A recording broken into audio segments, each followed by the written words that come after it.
Otep à tous, bien-aimés frères et sœurs. Je disais entre-temps que les terroristes du M23 et de l'armée, la milice rwandaise de Paul Kagame, ont quitté la table de négociation à Doha.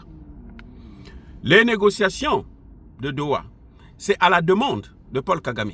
Ce n'est pas à la demande de Tshisekedi. C'est Paul Kagame qui a voulu ça. Paul Kagame a été d'abord parti prendre le Turc, Erdogan. Tshisekedi a dit non. Après, il est allé voir le Qatar et avec la pression internationale, Tshisekedi a été sollicité pour montrer qu'il a la bonne foi, qu'il veut aller jusqu'au bout dans les négociations. Et Tshisekedi est parti. Après, ils en ont profité pour envoyer le M23. Ils sont allés aussi.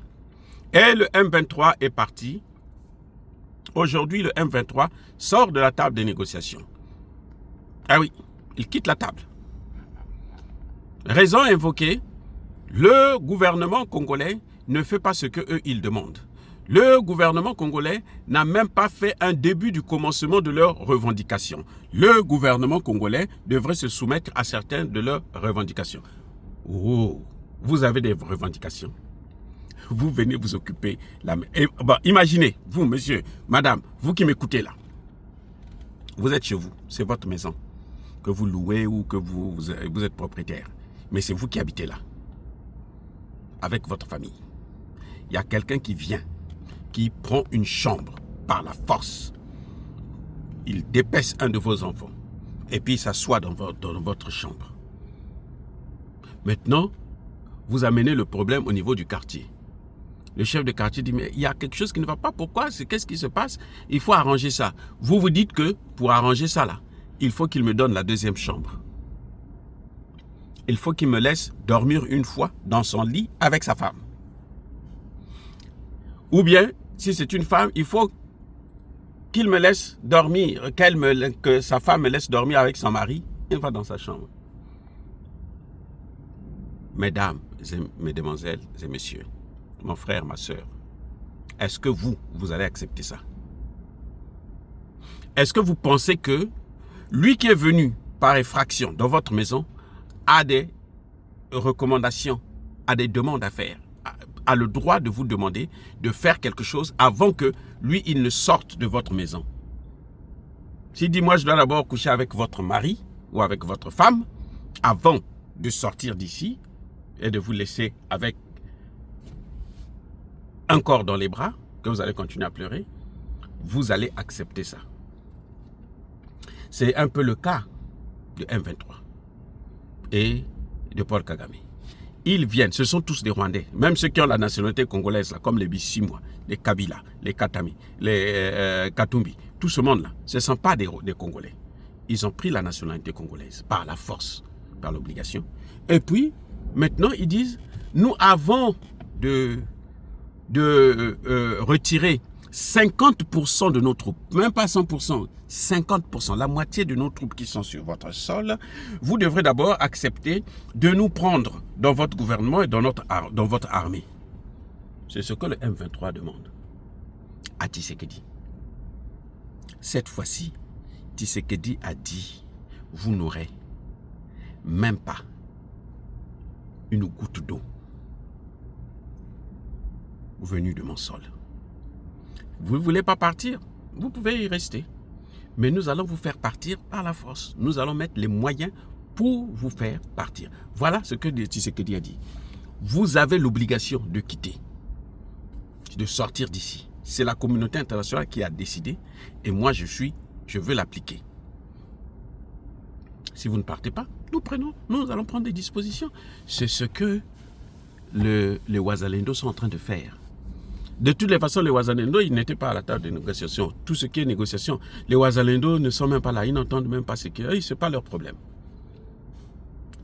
Pas plus tard que hier, je crois, Kagame a envoyé des renforts à Kabamba. On disait que c'était des experts.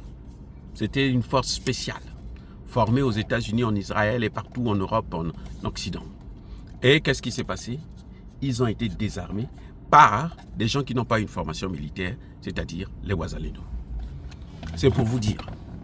Et je peux vous garantir, je peux vous dire aujourd'hui, confirmer aujourd'hui, que certains Rwandais meurent sur le sol congolais. Pas parce qu'on leur a tiré dessus, pas parce qu'ils ont été touchés par un couteau, par un coup de poing ou quelque chose de ce genre, mais parce qu'ils ont faim. Et les pauvres, ils ont faim. Ils commandent la nourriture dans les maisons. Les Rwandais, là. Voilà la situation réelle sur le terrain. Et ça, c'est ce qu'on ne vous dit pas. Donc, eux, ils s'attendaient à ce que le gouvernement congolais puisse faire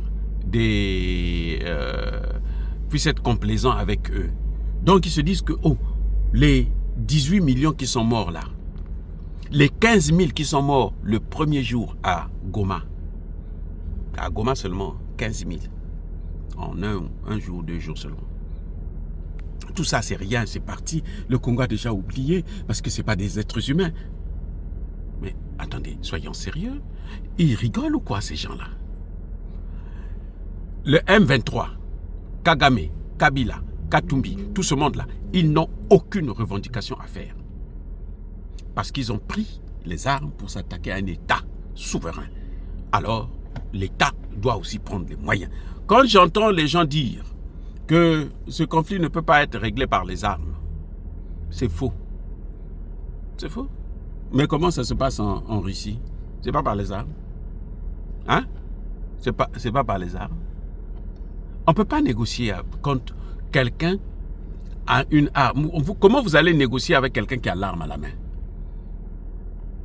Il a une arme qu'il pointe sur votre tête. Et on vous dit, ça, ce sont des négociations, c'est une contrainte. C'est la force. Donc, par les armes aussi, on peut régler ce genre de problème. Et il faut qu'il y ait un changement de force. Et c'est ce qui est en train de se passer actuellement. Les gens n'en parlent pas assez. Même en Occident, on n'en parle pas assez. Pour Tshisekedi, ce n'est pas un problème parce qu'il sait que il a des gens sur les Wazalendo qui sont là. Même si l'armée congolaise est défaillante, les Wazalendo sont là et ils font un travail exceptionnel, excellent. C'est-à-dire que eux, on ne peut même pas donner 100 sur 100.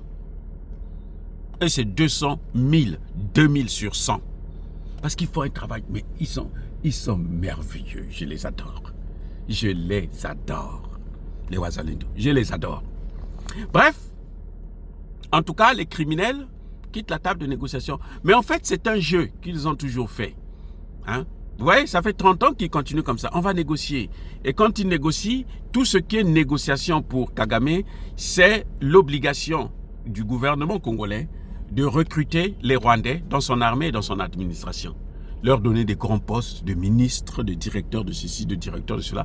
Comme ça, il va continuer à pourrir l'armée et l'administration congolaise. C'est ce que Tshisekedi a refusé maintenant. C'est d'ailleurs la cause des problèmes qu'ils ont eus.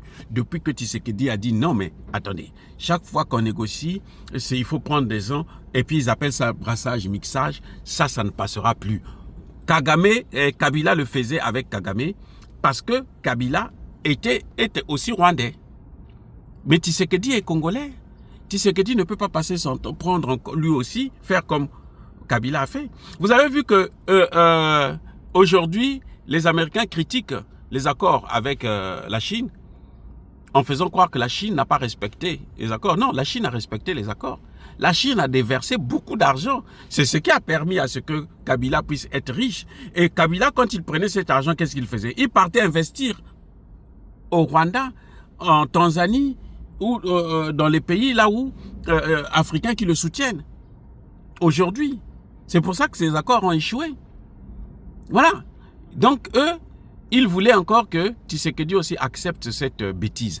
Et là, Tshisekedi a dit non, je ne ferai rien. Vous quittez mon territoire. C'est tout. Je ne veux pas vous voir quitter le territoire. De toutes les façons, leur tête de file, ils sont maintenant poursuivis. Kabila est poursuivi par la justice congolaise. Il ne pourra plus s'en sortir. C'est fini. Il ne pourra plus se relever.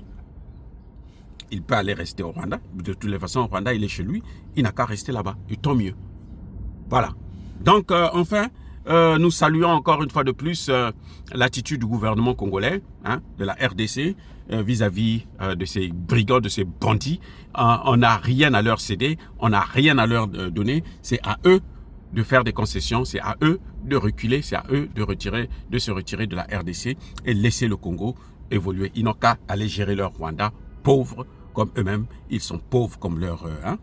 Bref, alors les amis, soyez bénis, abondamment bénis par le Dieu des Kémites, par nos ancêtres angélisés, mais que tous ceux qui persécutent le continent africain, le pillent et le déstabilisent, qu'ils soient noirs, blancs, chinois, arabes, juifs, indiens ou qui qu'ils soient punis, maudits, foudroyés, neutralisés, écrasés, effacés par le Dieu des Kémites, par nos ancêtres angélisés. Vive l'Afrique éternelle. J'ai dit et j'assume.